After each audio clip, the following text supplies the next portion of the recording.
Welcome to Speaking of Mol Bio, a podcast series about molecular biology and its trending applications in life sciences. I'm Steve Lewis, and today we continue our exploration of groundbreaking research and technology with Dr. Gudrun Stengel. Gudrun has worked in genomics for over 10 years with a background in DNA sequencing, proteomics, transcriptomics, and more. In 2021, she co-founded Alida Biosciences, a company focused on next-generation epigenetic analysis. I hope you enjoy our fascinating conversation. We begin by diving right into Alida Biosciences, what they do, the products that they offer, and what Gudrun is most excited about in her work.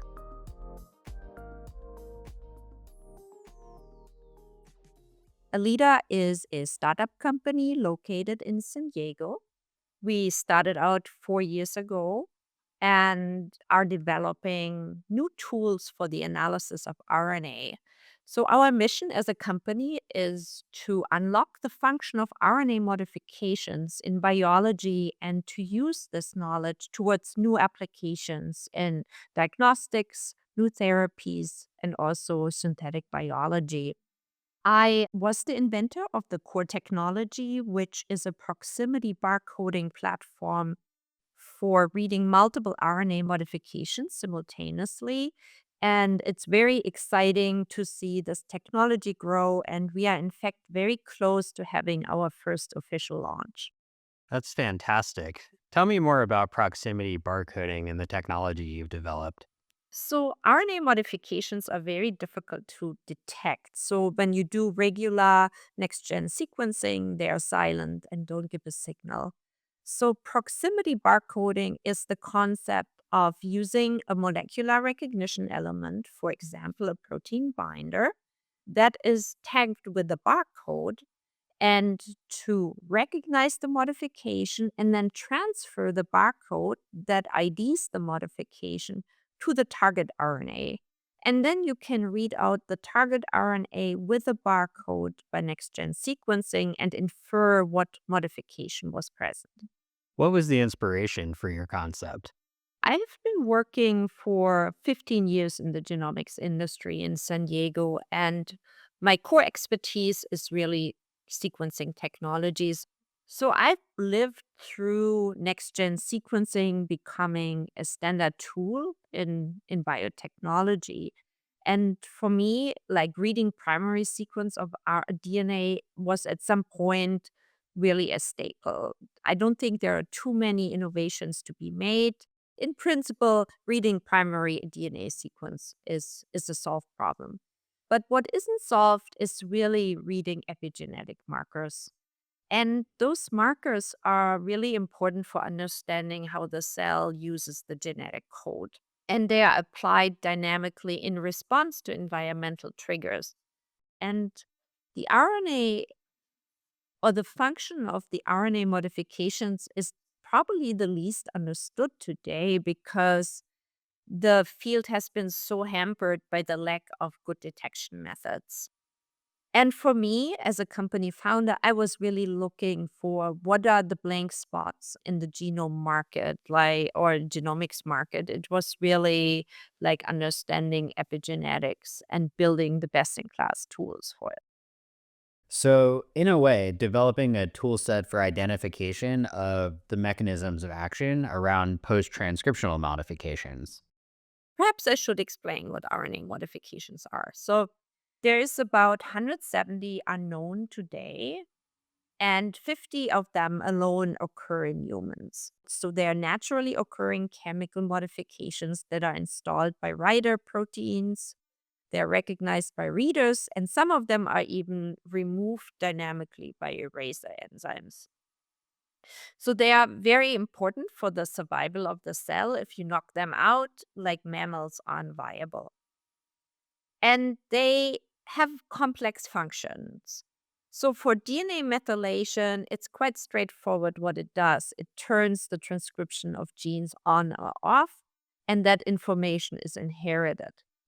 But for RNA modifications, the function really depends on the RNA target. So in regulatory RNA, it they have a role in stability and proper folding, and in messenger RNA, They're involved really in the protein production by regulating splicing, translation efficiency, and error rates, but also trafficking within the cell and formation of stress granules. This has implications for disease and our understanding of disease because it is known that they can be deregulated in many common diseases like cancer, neurodegenerative diseases like Alzheimer's and Parkinson's, even cardiometabolic disease like diabetes. You find abnormal patterns of RNA modifications. So there's really opportunity for new biomarkers, but also new drug targets and identifying new pathways for drug targets. And that's why we are so interested in giving researchers tools to detect these RNA modifications. So in the central dogma, you're really looking at before the protein is developed, and then ultimately how can you perhaps modify some of the protein production, how the what protein is produced or how it's translated by targeting the mRNA itself. Yeah. Talking a little bit about the overall market and business before we dive into the more molecular techniques perspective of the conversation. Tell me a bit about your inspiration aside from the gap in the market for what Alida Biosciences focuses on and where you think you can scale to.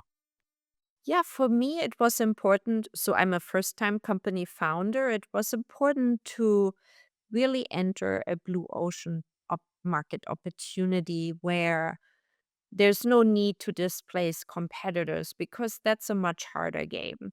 So we are not the only company that cares about RNA modifications, but I think there's a great opportunity because scientists always get excited when they can read out a new multi like level of the multi-omic layers. The pharma industry is very thirsty for new drug targets, and the first drugs are already in clinical trial that target the M6A writer enzyme. So there are signs that there are real opportunities here to develop new drugs to address the major diseases. And some of the pathologies you mentioned, Hmm. diabetes, Hmm. Alzheimer's, Parkinson's as upstream considerations. Absolutely, yeah. Very fascinating. Tell me a little bit about how you move from genomics as your area of focus to this specific area, which is a little, I would say, intermediate, right, between translation and transcription, and how do you make that transition to focus on almost the epigenetic targets as your area of focus? So I have a PhD in biophysics and biochemistry, and I would say DNA and RNA has been the common theme in my academic and professional career. I think molecular recognition always has played a big role in these in the my early PhD days because I worked with biosensors, and the whole proximity barcoding idea is probably influenced by this experience because we have a protein engineering department and we are evolving our own binders and also enzymes that are RNA modification specific and yeah, recognize the modifications and in case of the enzymes also convert them. So this is the molecular biology background that inspired this idea, and having control over the binders means you have control of the accuracy of the method and can exceed what you could achieve with commercial antibodies, for example. And you previously mentioned, was it M6A? Yeah, so our current Epiplex platform detects M6A in inosine, and we are expanding it to include to the uridine and other modifications long term. So, and that will that cover the most prominent modifications in messenger RNA. And tell me a bit about your life as a startup founder compared to working in the industry, and how has that kind of shaped your perspective and philosophy at Alida? Yeah, being a startup founder is very fun. You can imagine I wear many, many hats. Everybody talks about it in startup land. But I just thrive on diversity, I'd say, like diversity in the task and thinking and diversity of the people I interact with. In the early founding years, I spent much of my time in the lab doing experiments myself, which was super exciting. And knowing that your company depends on the experiments was very exciting. Back then, we were only 4 people. Now we're 20, and my role has shifted again more into people management and fundraising, of course. But it's a special experience to see a scientific idea grow up and being translated into a product that enters the market and hopefully is used towards exciting exploration in biology. And also looking at science really from many different angles, like considering the market, thinking about messaging and marketing it's very stimulating. I like it. Well, that's fantastic, and it sounds like you're making a lot of progress, and not surprised to hear that the interest is in acceleration of timeline toward commercialization as well. What does that timeline look like in terms of you either going to market? Are you looking toward clinical transitions with your technology first, or are you looking toward proof of concept, perhaps in like mirroring models? Tell me a bit about your roadmap. Yeah. So our product has been in early access testing for the entirety of 2023. The first half of the year, we offered our product as a service. And in the second half of the year, we have started really shipping a reagent kit. So again, I said it earlier, but our products are is a reagent kit for an RNA library prep workflow and a software package that we are now offering through the DNA Nexus cloud platform. So we have done extensive beta testing and early access testing for the last half year, and we are all set to for full launch in January. So you're looking from a platform approach, uh, primarily. Yeah, because this is a young research field, we think entering the discovery market is necessary. But of course, we already have ideas about how to address specific market segments later. That's fantastic. It's a really great, I would say, overall story about how if you have a really great idea and you believe that you can get it to a point where you can make it a product, and along the way get some intellectual property protection. It's a really just fantastic story about how innovation can really push a particular market toward new areas of discovery. That's really fascinating. Imagine exploring innovative instruments and reagents in stunning 3D right from the comfort of your own space. Now you can with our molecular biology virtual lab. Whether you're doing PCR, electrophoresis, reverse transcription, or more, there is something for you in the virtual lab. You can explore detailed 3D models of our instruments, learn about their functionality, and discover how they can help elevate your research. You can also investigate the right enzymes or PCR plastics for your work. Ready to dive in? Simply visit thermofisher.com/MolBio Virtual Lab. It's a game changer for anyone looking to push the limits of their molecular biology research. Once again, that's thermofisher.com/MolBio Virtual Lab, all with no spaces or other symbols. And now, back to our conversation. So tell us a little bit about the molecular biology that you used in your labs. You mentioned that you have a protein engineering group, for example. So we make protein libraries of tens of thousands or millions of mutants. So naturally, we do a lot of cloning. We have a yeast display protein evolution platform. And we do a lot of like characterization of binding properties and also enzymatic properties.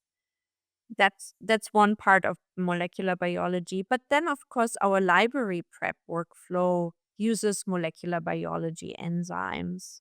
So our workflow includes like shearing of the RNA, phosphorylating its ends, ligating adapters, doing the proximity barcoding step, and then reverse transcription and PCR amplification. So you really use molecular biology components at each step. Earlier, you mentioned some of your application areas, including synthetic biology, and I'm curious if you can share a bit about what you envision your technology and ultimately kit can be utilized for in that field. Yeah, that's a really interesting question. When I mentioned synthetic biology, I was thinking of mRNA vaccines. So, not everybody knows that, but mRNA vaccines are heavily modified. They basically all naturally occurring use in mRNA vaccines are replaced by a modification called 1-methyl pseudouridine. And this modification was really a requirement for making the vaccines effective because they do two things. They increase the stability of the vaccine and they tone down the immune response. So, if we understand better how RNA modifications change the usage of messenger RNA, we can start to copy this complexity in the design of mRNA vaccines. So we could, for example, start putting modifications only in specific regions of the mRNA. Of course, this requires that methods for site specific labeling of mRNA co evolve, but eventually this will come. What other blue ocean opportunities do you see now that I think perhaps the discovery, as you mentioned, is being appreciated? What other areas do you think that it can perhaps open the door to? So, one application I personally find very interesting is monitoring the emergence of drug resistance during chemotherapy. There are a few papers that describe how glioblastoma patients during chemotherapy suddenly become resistant to the treatment, and this can be traced down to changes in the modification pattern of a few genes.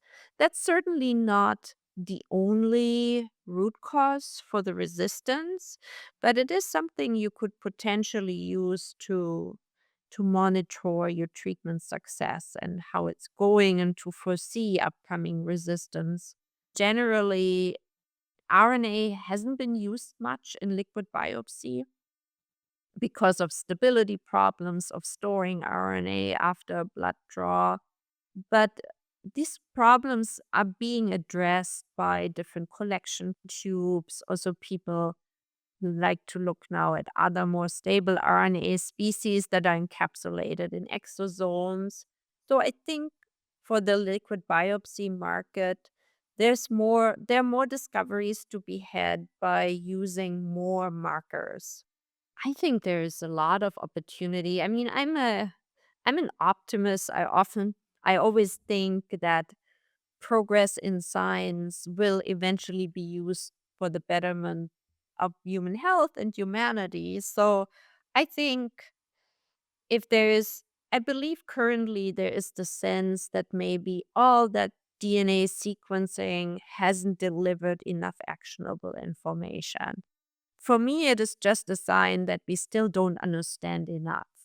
And we don't understand exactly how the code is used and when it is reprogrammed in response to external triggers. That's why epigenetics is so important. And I think, studying really the complete multiome will eventually give more actionable information And with the upcoming of AI, it will be more possible to digest the information and interpret it.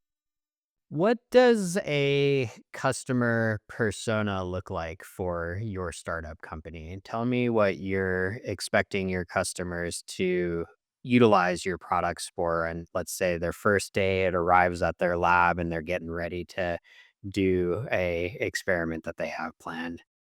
We work a lot with customers who are very driven by a biological or disease relevant questions. So there is a RNA modification community, and this community is often very focused on developing methods.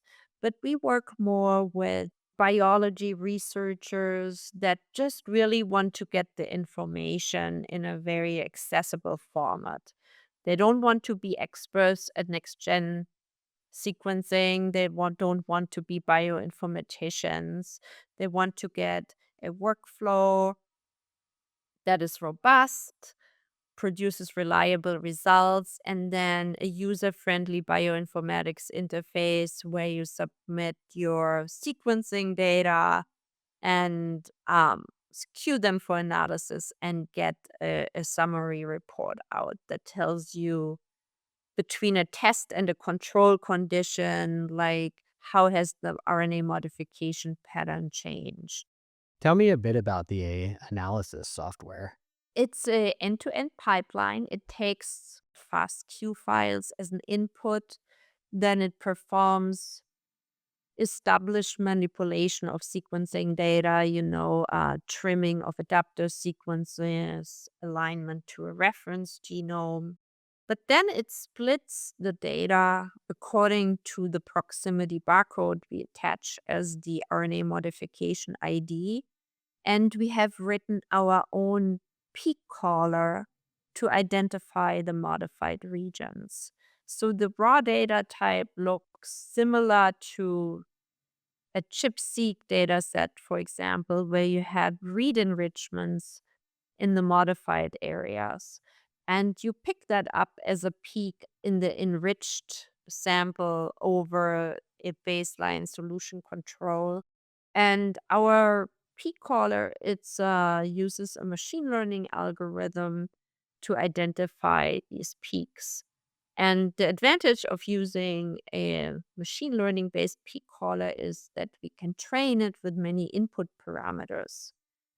For example, it can learn that an inosine peak often has a different shape from an M6A peak, and it could take into account, in addition to read enrichment, for example, sequence motifs under the peak or reverse transcription patterns like deletions or mutation hotspots that are often associated with a modification either naturally or you can tweak.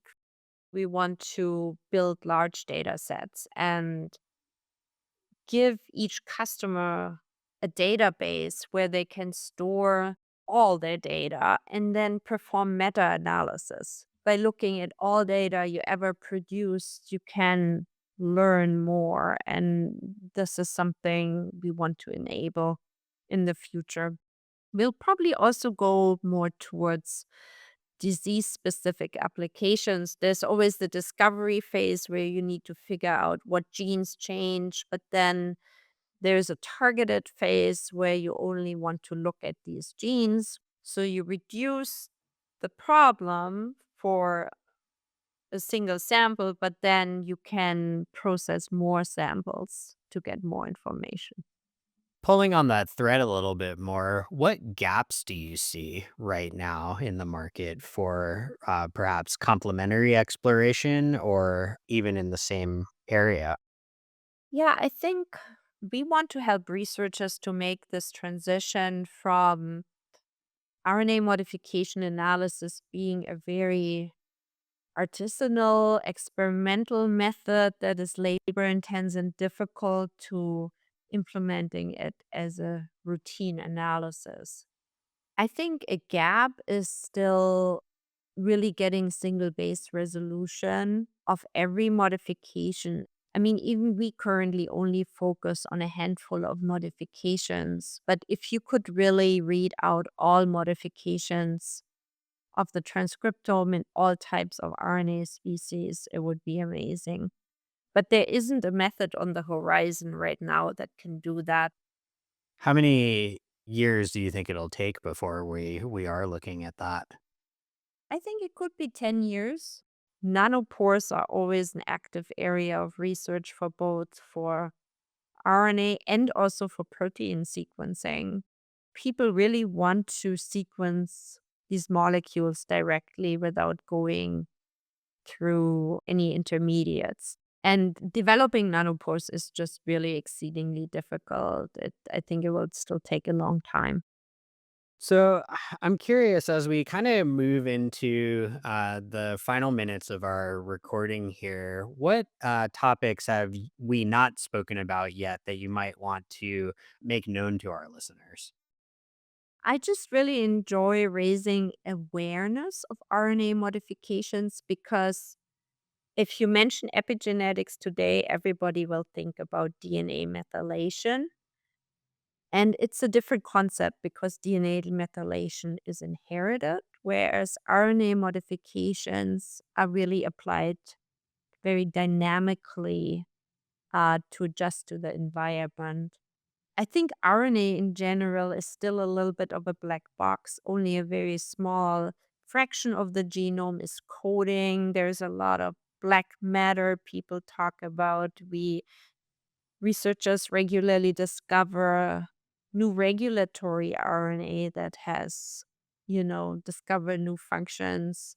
RNA is just a really rich, not fully understood matter, and we are seeing more and more interesting RNA or applications of RNA therapies as well, where antisense oligos are used to block gene expression or to modulate splicing or to induce protein production via vaccines. I think it's just a really exciting area of research.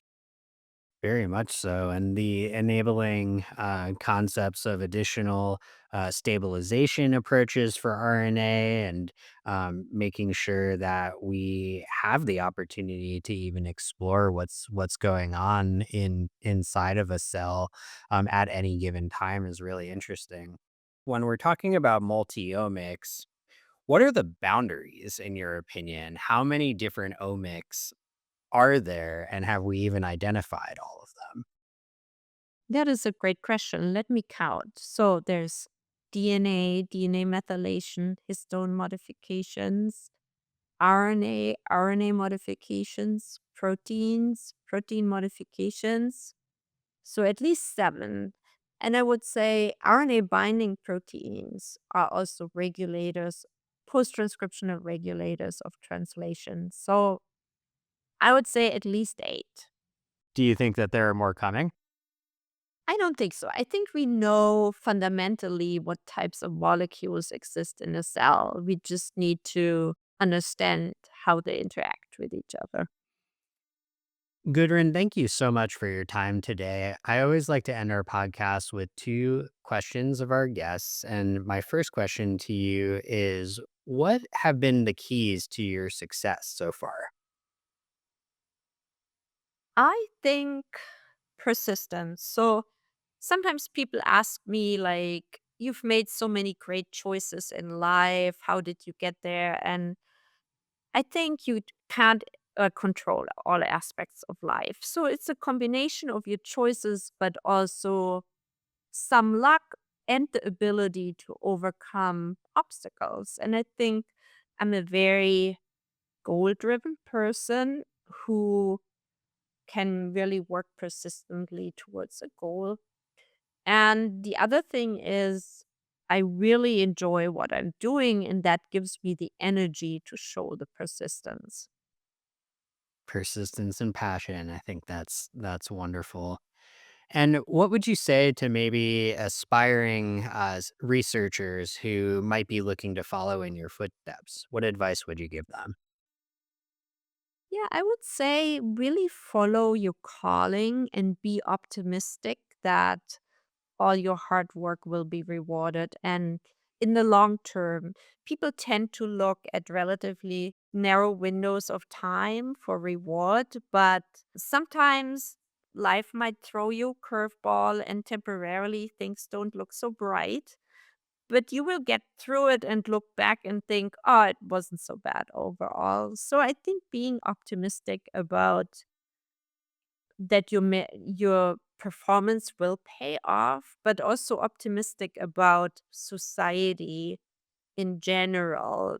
Doing science really gives you the power to work for the betterment of society. So it's a great passion to have, and I like to be an optimist and think that both society and science will bring about further improvements. Well, best of luck to Alida Biosciences and anybody who may use your technology in the future. I'm very excited to see how it continues to develop and comes to market successfully. Yeah, thanks so much for having me. It was a pleasure talking to you. That was Dr. Gudrun Stengel, CEO and co founder of Alida Biosciences in San Diego, California. Speaking of Mol Bio is produced by Matt Ferris, Sarah Briganti, and Matthew Stock. Join us next time for more fascinating discussion about the wide world of molecular biology. Until then, cheers and good science.